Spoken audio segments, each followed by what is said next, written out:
తెలంగాణలోని నాగర్ కర్నూల్ టౌన్లో సత్యం యాదవ్ అనే వ్యక్తి ఉండేవాడు. ఇతని వయసు 47 సంవత్సరాలు. ఇతను రియల్ ఎస్టేట్ వ్యాపారం చేస్తుంటాడు. దాంతోపాటు బ్లాక్ మ్యాజిక్ ప్రాక్టీస్ చేస్తుంటాడు. దీనికి కారణం సత్యం తల్లికి అప్పుడప్పుడు ఒక గ్రామ దేవత ఒంటి మీదకి వస్తుంది. అంటే మనం పూనకం అంటాం కదా, అలా ఆవిడకి వస్తుంది. దాంతో ఇతను బ్లాక్ మ్యాజిక్ మీద దృష్టి పెట్టాడు. ఇతను గుప్త నిధులు వెలికి తీయడంలో ఆరితేరిన వాడని ఆ ప్రాంత ప్రజల్లో ఉండేది. చాలామందికి ఇతను తన పూజల ద్వారా గుప్త నిధుల సమాచారం తెలిపి అవి ఎక్కడ ఉన్నాయో చూపించి వాటిని తవ్వి ఆ గుప్త నిధులను వారికి ఇచ్చాడనే టాక్ ఉంది. కాకపోతే ముందుగానే 5 లక్షల నుండి 10 లక్షల వరకు సత్యం యాదవ్కు ఆ వ్యక్తి ఇచ్చుకోవాల్సి ఉంటుంది.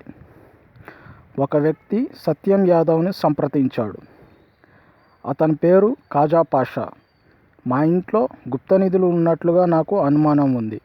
వాటిని మీరే వెలికి తీయాలి అని ఖాజా పాషా చెప్పాడు. సత్యం యాదవ్ ఖాజా పాషా ఇంటిని పరిశీలించాడు. ఈ ఇంట్లో గుప్త నిధులు ఉన్నాయని సత్యం యాదవ్ చెప్పాడు.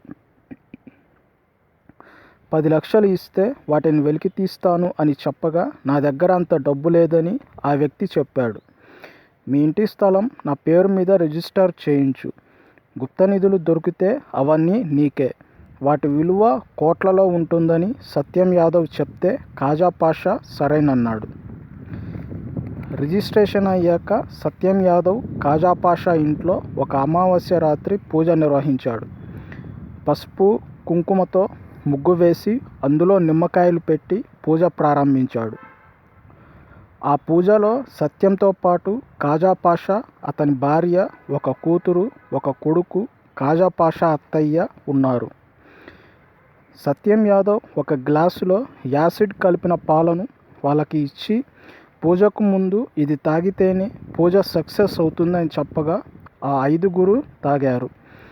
కాసేపటికే వాళ్ళు రక్తపు వాంతులు చేసుకొని చనిపోయారు. ఆ యాసిడ్ చాలా ప్రమాదకరమైనది కాబట్టి వాళ్ళు వెంటనే మరణించారు. సత్యం యాదవ్ అక్కడి నుండి జారుకున్నాడు. మర్నాడు ఉదయం చుట్టుపక్కల వాళ్ళు వీరి మృతదేహాలను గమనించి పోలీసులకి ఫోన్ చేశారు. అప్పుల బాధ తట్టుకోలేక అందరూ ఆత్మహత్య చేసుకుని ఉంటారని పోలీసులు కేసు నమోదు చేశారు. ఇలా సత్యం యాదవ్ చాలామంది దగ్గర గుప్త నిధులు వెలికి తీస్తానని చెప్పి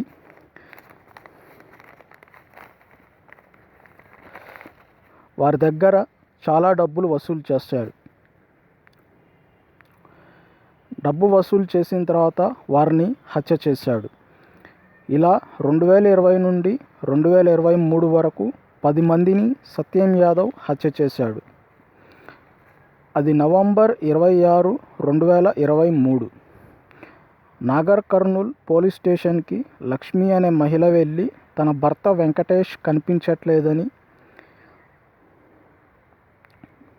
సత్యం యాదవ్ అనే వ్యక్తి దగ్గరికి వెళ్ళి అదృశ్యం అయ్యాడని, సత్యం యాదవ్ మా ఆయనను చంపాడని ఫిర్యాదు చేసింది. వెంకటేష్, లక్ష్మి దంపతులు హైదరాబాదులో ఉంటున్నారు. వెంకటేష్ హైదరాబాదులో స్టోన్ కటింగ్ వ్యాపారం చేస్తుంటాడు. ఇతనికి నాగర్ కర్నూల్లోని సత్యం యాదవ్ గురించి తెలిసింది. సత్యం యాదవ్ గుప్త నిధులను వెలికి తీస్తాడని తెలిసి అతని దగ్గరికి వెళ్ళాడు.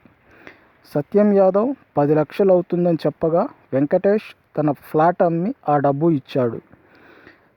సత్యం యాదవ్ చాలాసార్లు క్షుద్ర పూజలు నిర్వహించినా కూడా గుప్త నిధుల సమాచారం తెలియలేదు. రోజులు గడుస్తున్న కొద్దీ వెంకటేష్లో అసహనం పెరిగి ఇంతకీ గుప్త నిధులు దొరుకుతాయా లేదా అని ప్రశ్నిస్తే సత్యం ఒక విషయం చెప్పాడు. అది వినగానే వెంకటేష్ కంగు తిన్నాడు. సత్యం ఏం చెప్పాడంటే, నీకు ఒక దోషం ఉండడం వల్ల ఆ గుప్త నిధుల సమాచారం తెలియడం లేదు. నువ్వు 3 గర్భిణీ స్త్రీలను క్షుద్ర పూజలో బలి ఇస్తే వెంటనే గుప్త నిధులు దొరుకుతాయి అని చెప్పాడు. అది నా వల్ల కాదని నా 10 లక్షలు నాకు ఇచ్చేయమని వెంకటేష్ సత్యంపై ఒత్తిడి తెచ్చాడు. దీంతో సత్యం కొన్ని రోజుల తర్వాత వెంకటేష్తో, గర్భిణీ స్త్రీలు అవసరం లేదు కానీ ఇంకో పూజ ఉంటుంది, అది చేస్తే గుప్త నిధులు దొరుకుతాయి. ఆ పూజ చేసే సమయం ఇప్పుడు వచ్చింది. అందుకే ఇన్ని రోజులు చేయలేదు. నువ్వు ఒక్కడివే ఉదయం కనీసం మంచినీళ్ళైనా తాగకుండా పరిగడుపున నా దగ్గరికి రా. ఇద్దరం కలిసి ఆ పూజ చేద్దాం అని సత్యం యాదవ్ చెప్పాడు. వెంకటేష్ నవంబర్ 3న పని మీద నాగర్ కర్నూల్ వెళ్తున్నానని భార్యకు చెప్పి 4-5 రోజులు సమయం పడుతుందని చెప్పి నాగర్ కర్నూల్ వెళ్ళి సత్యం ఇంటి పక్కన ఒక షాపు యజమాని సెల్ నుండి భార్య లక్ష్మికి ఫోన్ చేసి జరిగిన విషయం అంతా చెప్పి సత్యం తనకు ఫోన్ చేసి పరిగడుపున రమ్మనమని చెప్పాడు కదా, ఆ కాల్ రికార్డ్స్ భార్యకు పంపించాడు. చాలా రోజులైన భర్త ఇంటికి రాకపోవడంతో నవంబర్ 26న లక్ష్మి నాగర్ కర్నూల్ పోలీసులకి ఫిర్యాదు చేసింది. వారికి ఆ కాల్ రికార్డ్స్ని ఇచ్చింది. పోలీసులు సత్యం యాదవ్ను అదుపులోకి తీసుకొని విచారిస్తే నేనే చంపానని ఒప్పుకున్నాడు. నాగర్ కర్నూలుకి కొద్ది మీటర్ల దూరంలోని అటవీ ప్రాంతంలో పూజ చేద్దామని తీసుకెళ్ళి హోలీ వాటర్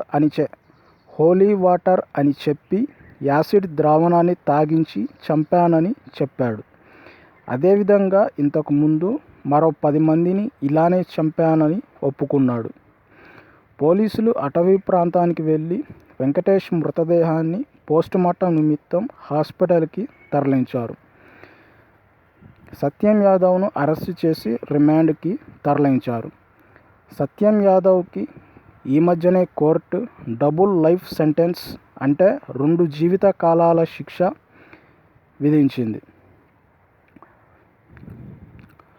వీడియో నచ్చితే లైక్ చేయండి, షేర్ చేయండి, సబ్స్క్రైబ్ చేయండి, పక్కన ఉన్న బెల్ సింబల్ను యాక్టివేట్ చేయండి.